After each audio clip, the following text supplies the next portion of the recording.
आतंकी हरदीप सिंह निज्जर की हत्या के बाद से कनाडा और भारत के रिश्ते लगातार खराब होते जा रहे हैं। हालात अब दोनों देशों के बीच राजनयिक संबंधों के टूटने पर पहुंच गए। कनाडा लगातार भारत पर झूठे बेबुनियाद आरोप लगाता जा रहा है। मंगलवार को फिर से कनाडा ने भारत पर आरोप लगाए। कनाडा ने खालिस्तानी आतंकी निज्जर की हत्या का आरोप भारत पर लगाया और भारत हर बार कनाडा के आरोपों को बेबुनियाद बताकर आरोपों के सबूत मांगता रहा, लेकिन कनाडा ने कभी भी एक बार भी एक भी सबूत नहीं दिया। 3 दिन पहले ही कनाडा ने भारतीय हाई कमिश्नर और दूसरे डिप्लोमेट्स पर संदिग्ध आरोप लगाते हुए भारत को चिट्ठी लिखी, जिसके बाद भारत ने झूठे आरोपों को लेकर कड़ा एतराज जाहिर किया और हाई कमिश्नर के साथ ही बाकी अपने जो डिप्लोमेट्स हैं कनाडा में उन्हें वापस भारत बुला लिया और साथ ही कनाडा के 6 डिप्लोमेट्स को निष्कासित कर दिया गया। कनाडा के पीएम जस्टिन ट्रूडो का कहना है कि उन्होंने 5 आइज देशों से रिपोर्ट साझा की है। सवाल यह है कि जब भारत बार बार कनाडा से सबूत मांग रहा है, फिर कनाडा इनकार क्यों कर रहा है? अगर सबूत हैं उनके पास, जो भारत के राजनयिकों के इन्वॉल्वमेंट की बात खुद ट्रूडो कर रहे हैं, उनके पुलिस कमिश्नर कर रहे हैं, तो वो सबूत हैं तो हैं कहाँ? हैं तो देते क्यों नहीं हैं? लगातार भारत मांगता रहा, लेकिन एक बार भी कनाडा ने कोई सबूत नहीं दिया और अब भारत ने इसका करारा जवाब दिया। अब भारत कनाडा को सबक सिखाएगा। कनाडा और भारत के बीच 70,000 करोड़ रुपए का कारोबार होता है और उसमें 30,000 के प्रोडक्ट्स भारत एक्सपोर्ट करता है। कनाडा की 600 से ज्यादा कंपनियों में भारत ने 30,000 करोड़ का निवेश किया हुआ है। भारतीय कंपनियों में कनाडा में 17,000 से अधिक लोगों को रोजगार मिलता है। कनाडा की अर्थव्यवस्था में भारतीय छात्रों का बड़ा रोल है, अहम रोल है। हर साल भारत के 3,20,000 से ज्यादा छात्र पढ़ने कनाडा जाते हैं। कनाडा को भारतीय छात्रों से 75,000 करोड़ की कमाई होती है। कनाडा में हर साल करीब 3.25 लाख भारतीय छात्र पढ़ने जाते हैं, जिनसे कनाडा को सालाना 75,000 करोड़ की कमाई होती है। और कनाडा आंखें दिखा रहा है हिंदुस्तान को। कनाडा के विदेश मंत्री ये कह रही हैं कि अभी तो जो बातचीत की टेबल पर सारी चीज़ें हैं, वो एक तरीके से इस तरह के संकेत दे रही हैं कि अगर भारत नहीं माना इस मामले पर, तो फिर हम जो संबंध हैं, जो व्यापारिक संबंध हैं, उसको भी हम तोड़ सकते हैं। लेकिन अगर कनाडा यह सोचे बैठा है कि ऐसा करने से भारत को नुकसान होगा, तो वो गलत सोच रहा है, क्योंकि कनाडा भारत पर ज़्यादा डिपेंडेंट है और अब भारत ने भी ठान लिया है कि वो कनाडा को सबक सिखा कर रहेगा। और ये पहली बार नहीं है कि इस तरह से हरकत कनाडा की तरफ से की गई हो। इससे पहले भी जब निज्जर जिंदा था, कनाडा में था, उसे शरण दी हुई थी, तब भी कई बार डॉजियर भारत की ओर से कनाडा को सौंपे गए थे कि भाई ये आतंकवादी है, हमारे यहाँ का 10 लाख रुपए का इनाम है इस पर, आप इसको हमारे हवाले कर दीजिए, आप इसको पकड़िए, इस पर एक्शन लीजिए, इसको डिपोर्ट कीजिए, इसका प्रत्यर्पण कीजिए। लेकिन एक बार भी कनाडा ने भारत के डॉजियर का जवाब नहीं दिया। और जब उस खालिस्तानी आतंकी की हत्या होती है पिछले साल, उसके बाद सीधे तौर पर हत्या का सबूत भारत के राजनयिकों पर मढ़ दिया और ये और कह दिया गया कि पर्सन ऑफ इंटरेस्ट जो हैं वो भारत के राजनयिक हैं। इसके बाद भारत ने बड़ा सख्त कदम उठाया। कनाडा के जो राजदूत हैं उनको एक्सपेल किया गया यहाँ से, उनको देश जाने के लिए कह दिया गया और अपने जो राजदूत हैं, जो अपने राजनयिक हैं, डिप्लोमेट्स हैं, उनको वापस भारत बुला लिया गया है। ये कड़ा संदेश भारत की तरफ से कनाडा को दिया गया है और ये कोई पहला मौका नहीं है। दरअसल जो ये ट्रूडो पिता पुत्र की जोड़ी है, इससे पहले भी जो जस्टिन ट्रूडो के पिता हैं वो कनाडा के प्रधानमंत्री रह चुके हैं। आपको याद होगा, अगर मैं बहुत पहले लेके जाऊं, 1985 में तो एक एयर इंडिया का कनिष्क विमान हादसा हुआ था और उसमें 329 लोगों की मौत हो गई थी। और उस विमान में जो ब्लास्ट हुआ था उसमें भी खालिस्तानी आतंकियों का हाथ था और तब जस्टिन ट्रूडो के पिता ने उन खालिस्तानी आतंकियों को कनाडा में पनाह दी थी, उन्हें हवाले नहीं किया था, उन्हें छोड़ा नहीं था। और इस वक्त मेरे साथ एक बेहद खास मेहमान पवन वर्मा जी, जो कि एक्स एम्बेसडर हैं, वो इस वक्त साथ में जुड़ गए हैं। पवन जी, बहुत बहुत स्वागत है आपका इंडिया न्यूज़ में।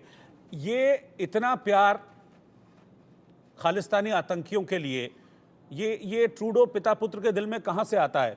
पहले ट्रूडो के पिता भी यही कर चुके हैं 1985 में जब कनिष्क विमान हादसा हुआ था, और अब ट्रूडो भी यही कर रहे हैं, जस्टिन ट्रूडो भी यही कर रहे हैं। एक खालिस्तानी आतंकी की हत्या होती है, आपके पास कोई सबूत नहीं है, आपके पास कुछ नहीं है, आप और आपकी पुलिस सीधा भारत के राजनयिकों पर आरोप लगाते हैं और कहते हैं पर्सन ऑफ इंटरेस्ट ही है। देखिए, कनाडा में चाहे वो बाप रहे हो चाहे बेटा, पियर ट्रूडो या जस्टिन ट्रूडो, आज 50 साल से लगभग जी। वो कनाडा में स्थित जो खालिस्तानी आतंकियों हैं उनको समर्थन दे रहे जी। हैं, इस बात की तथ्य से पूरी पुष्टि है। हम्म। आपको याद होगा कि 1971 में जी। जगजीत सिंह चौहान ने एक खालिस्तान देश का ऐलान किया था। हम्म। वो उस वक्त कनाडा में थे और कनाडियन सरकार ने हमारे विरोध के बावजूद उन पर कोई कदम या एक्शन उठाया नहीं या एक्शन लिया नहीं। जी। उसके बाद आपको याद होगा 1985 में एयर इंडिया की फ्लाइट कनिष्क पर को बॉम्ब से उड़ा दिया गया था। हम्म। उसमें एक खालिस्तानी आतंकी ऑर्गेनाइजेशन है बब्बर खालसा, जो कि कनाडा में बेस था, स्थित था। जी। उसने सार्वजनिक रूप से उसकी जिम्मेवारी ली। तब भी पियर त्रुदो जो आज के प्रधानमंत्री, उनके पिताजी ने उन पर कोई एक्शन नहीं लिया, बल्कि हमने तलविंदर जो उसके मुखिया थे उसकी एक्सट्रेडिशन की मांग की, तब भी उन्होंने नहीं की। अब हाल में अब देखिए, कनाडा में लगभग 8 लाख सिख हैं। तो भारत के बाद कनाडा वो देश है जहां सबसे ज्यादा सिख कौम रहती है, और सबके सब आतंकी नहीं है। हम्म। इसमें से एक माइनॉरिटी है हम्म।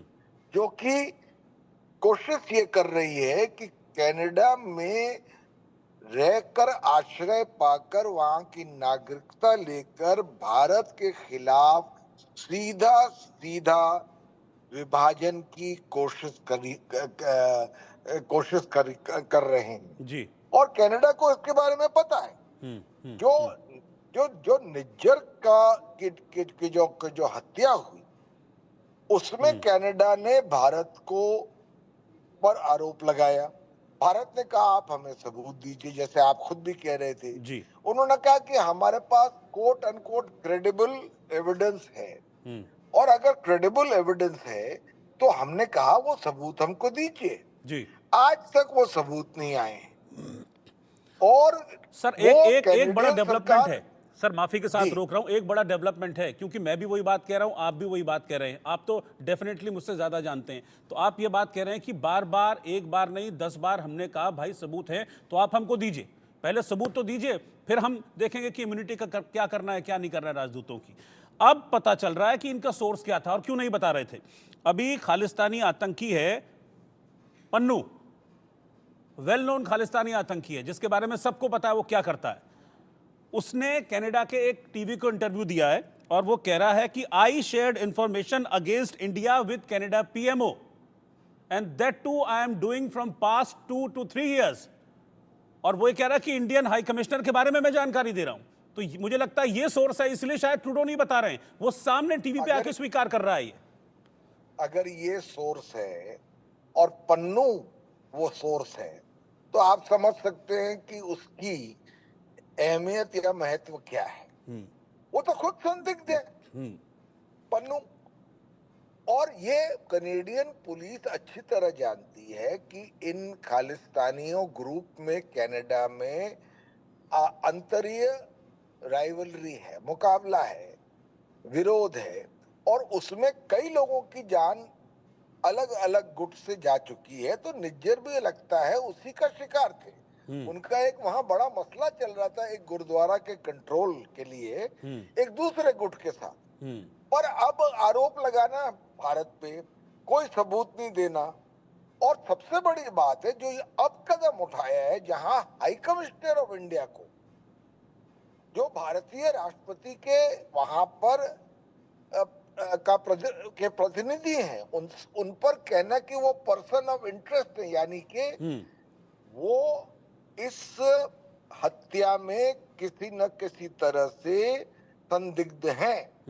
ये तो एक कदम बस बचा है कि उनको पर्सनल नॉन ग्राटा डिक्लेयर करे कनाडा। और ये सब क्यों हो रहा है? क्योंकि जस्टिन ट्रूडो की सरकार इस समय बिल्कुल हिली हुई है। उनकी मेजॉरिटी बहुत कम है। उनका जो कोलिशन गवर्नमेंट है वो अस्थिर है। और उनकी पॉपुलैरिटी रेटिंग्स कनाडा में इस समय मेरा ख्याल 20 या 22% पे चल रही। तो उनको ये सिख जो पार्टी है, न्यू डेमोक्रेटिक पार्टी और जो गुट है जो वहां लोकतांत्रिक प्रक्रिया में शामिल है, उनकी मदद चाहिए। वो उनकी फंडिंग भी बहुत करते हैं। और आपको आश्चर्य होगा कि टोटल सिख पॉपुलेशन 2.12 है और 30 मेंबर की कैनेडियन कैबिनेट में 4 सिख मिनिस्टर थे इन गुटों से, इन आतंकी गुटों से, और उनमें से एक तो रक्षा मंत्री था। तो भारत कनाडा से कह रहा है एक दोस्त देश के आधार पर कि साहब आप अपने देश में आतंकी अंतरराष्ट्रीय आतंक को कैसे प्रोत्साहन और समर्थन दे सकते हैं। बल्कि मैंने तो आज लिखा है कि भारत को एक मुहिम चलानी चाहिए जी कि कनाडा पर सैंक्शंस लगे फॉर सपोर्ट टू। बिल्कुल, कनाडा हमको आंखें दिखा रहा है कि हम बैन लगा देंगे। terrorism। कनाडा हमको आंखें दिखा रहा है हम बैन लगा देंगे। भारत को इसमें पहले मुझे लगता है कि एंटिसिपेट इसमें करना चाहिए। सर, आप मेरे साथ बने रहिएगा। मेरे साथ दो खास मेहमान इस वक्त